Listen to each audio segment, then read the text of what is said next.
Okay, so today I'm going to be discussing my feelings on The Birds by Daphne du Maurier, which is a short story, and Kafka on the Shore by Haruki Murakami, which is a full novel. So we're going to start with The Birds. It's going to be spoiler free. It'll be really brief because it's just a short story, and then we're going to be talking about Kafka on the Shore, which will be, I'm going to try to keep it brief. The Birds. I enjoyed it. Daphne du Maurier is a phenomenal author. I would say the same thing about this book as I've said about all of her books. She has gorgeous prose. She has the ability to write very creepy, unsettling, disturbing atmosphere that you just sink into and feel uncomfortable along with these characters so easily. She's very good at writing suspense. She's very good at just writing very uncomfortable situations in a way that feels very physical. This is my second short story by du Maurier, and I've read 3 of her full novels, and I do prefer her full novels, but I think that that's just because in general I tend to prefer full novels over short stories or novellas or even novelettes. I always want more out of something. Like I just like a thicker, fuller story. I think this short story very much gave me like Poe and Lovecraft vibes, that very unsettling, creepy suspense, a ton of buildup, and then a very particular kind of ending that Poe and Lovecraft often also give. So she fits, I think, very comfortably within their styles, and I really enjoy both of their works as well. So I had a really good time with it. I have not seen the film, for all of those people who've already typed out that comment. I've not seen the film. I probably won't. I'm not a big movie person, but I did enjoy the short story. I had a good time reading it. I listened to it on audiobook performed by Peter Capaldi, who is not my favorite doctor, but it was nice to hear a familiar voice, so that definitely elevated it for me. And the audiobook, I think, was only an hour and a half long. So I don't have a lot to say spoiler free other than just I had a really good time with it. Birds are one of my greatest fears. That's not, maybe I'm being dramatic. I really don't like birds. And birds in the wild, especially, I don't need them near me. So good job, du Maurier. I don't have a lot to say about it, which is why I'm pairing it with another book. So let's get into Kafka on the Shore, I guess. Kafka on the Shore. I guess I'll start spoiler free and then we'll dive into spoilers. So I've read one other Murakami book, Sputnik Sweetheart. And Sputnik Sweetheart, I think after reading 2 of his books, I have a pretty good idea of what kind of author Murakami is. And I think I have a pretty good idea that he's not the author for me. So okay, let me just explain. So Murakami, he writes his books in a very surrealist way, merging of worlds, time travel, very jumbled, very slow pacing, but chucking a million events at you at once at the same time, kind of lucid and not satisfying. And what I mean by that is you'll have a million questions in his books and they will not be answered. Sputnik Sweetheart, I think, was a good example of me being able to get lost in his writing and get lost in the story and be very confused but need to know more. But then by the end realize, oh, I'm not going to get to know more. I'm just going to be left here. And that's not my taste. It's not my style. It's not for me. I'm not an absurdist reader. I'm not much into surrealism. Neil Gaiman is as close as I get into really far off whimsy, and he's pretty controlled within this style. And as far as not providing any answers to your reader and telling your reader, either discuss it with everybody or read it a million times and come up with your own conclusions, but you'll probably never come up with enough conclusions because it's so absurd. That's just not my taste. So Murakami is not the style of writer for me. So I finished Sputnik Sweetheart, and I was mystified and I was drawn in, but ultimately unsatisfied. And a lot of people encouraged me to pick up one of Murakami's masterpieces next, and to really see what he can do. Kafka on the Shore came up several times. I read Kafka on the Shore. I want to keep this relatively brief because I just don't want to do it. Kafka on the Shore is the weirdest book I've read. And so we follow two main characters. We have Kafka, who is a 15-year-old boy who his father spoke a curse over him, a prophecy over him of, you're going to kill your father and you're going to rape your sister and you're going to have sex with your mom. So that's his story. And then you have Nakata, who, I don't know how much I want to give about his story. Due to an event in his past, he no longer is able to read or write. He's lost a lot of his memories, and he gained the ability to speak to cats. So, their stories are told back and forth, and it's a very Nakata. I really liked Nakata.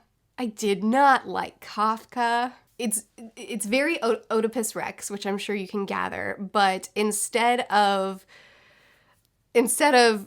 can you fight fate, it's like Kafka is ready to go. He's ready to find his sister. He's ready to find his mom. He's looking forward to it. He wants this. He wants to do it, and it's terrible. So the two perspectives, we go back and forth between them. They eventually converge. Not Kafka, Murakami does a good job at making the perspectives come together. There's a lot of, this is a very philosophical book. There's a ton of philosophical discussions within the book, a lot of just characters stopping and having a really long discussion about musical theory, philosophy, fate, time. There's a lot of good quotes. If you want to pull a quote from the book and leave it without any context around it, there's great quotes that you could think about and discuss. But then there's all the context around it, and I did not enjoy this book. Some of the philosophical discussions had within the book were interesting, some of them were not. It's kind of, this entire book is kind of a mix between very, very detailed day-to-day scenes and incest, written in the most graphic and disgusting way possible. I guess I'll dive into spoilers. Hang out with me if you're not planning on reading this book. Hang out with me if you have read it. I'm trying to keep it respectful because I know that people absolutely adore Murakami's books. But I do want to dive into, because with Sputnik Sweetheart, it was one of those things where it was like, this isn't really my style, but I still kind of enjoyed reading it. It was an interesting experience and I'm willing to try more. And with Kafka on the Shore, it was not that. And I want to dig into that. So, we have the stuff that I already talked about. This it's about the journey, it's not about the destination. Get swept away in the book, release all critical thinking, release all reality, just let the book happen to you, and then at the end be in wonder of all the questions you still have. This sort of lucid reading experience is not me.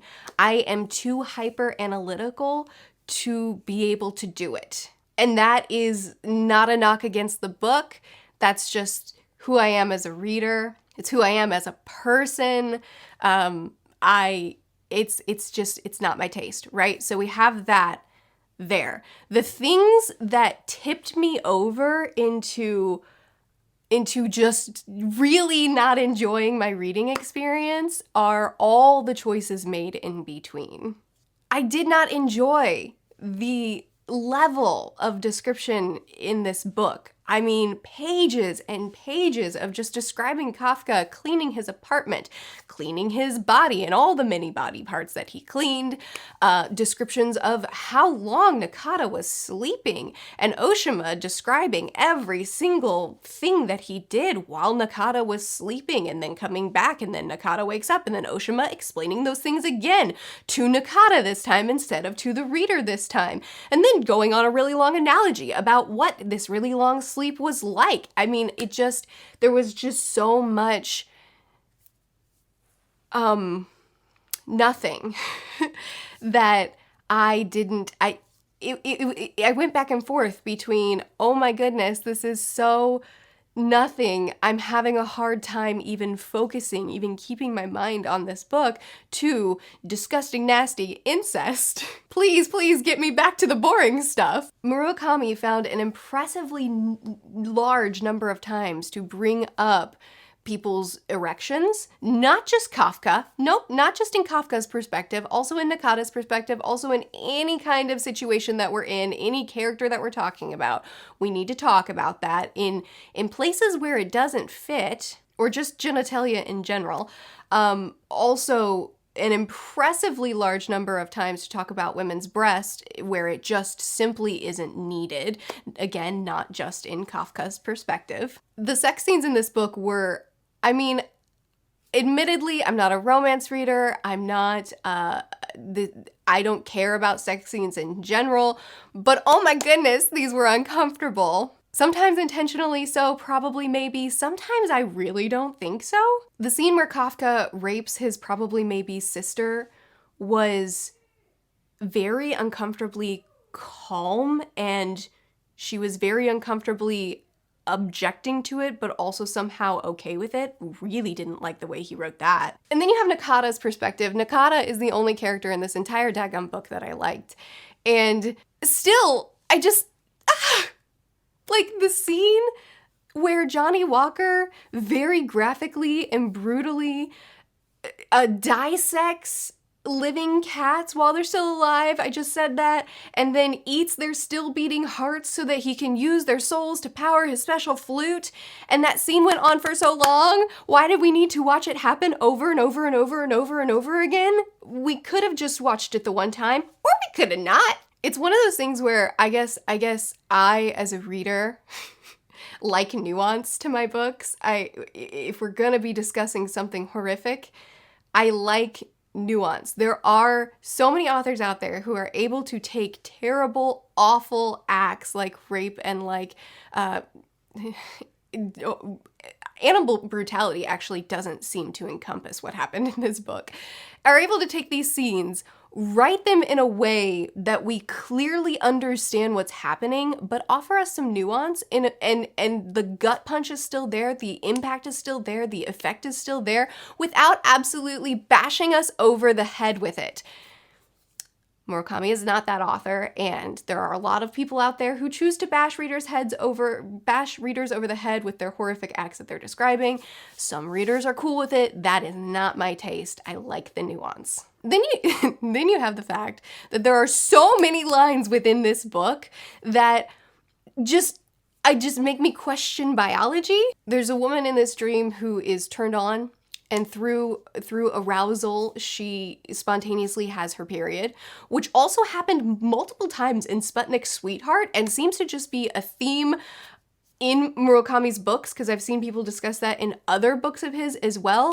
I guess just in his books, women spontaneously have periods when they're aroused, and I don't understand why. At one point, Kafka has some water and feels his absorb it. There are so many lines like this. Oh yeah, one guy, there's a bird on his head, and the bird is, I won't spoil, I guess I'm in the spoiler section, the bird is pecking his head to death, and he's watching the bird the whole time. But the bird's on top of your head, how you watching it? Is there a mirror in the room? There's so many lines like this throughout this book that is just like, but if you think about it, no, there are so many lines in this book.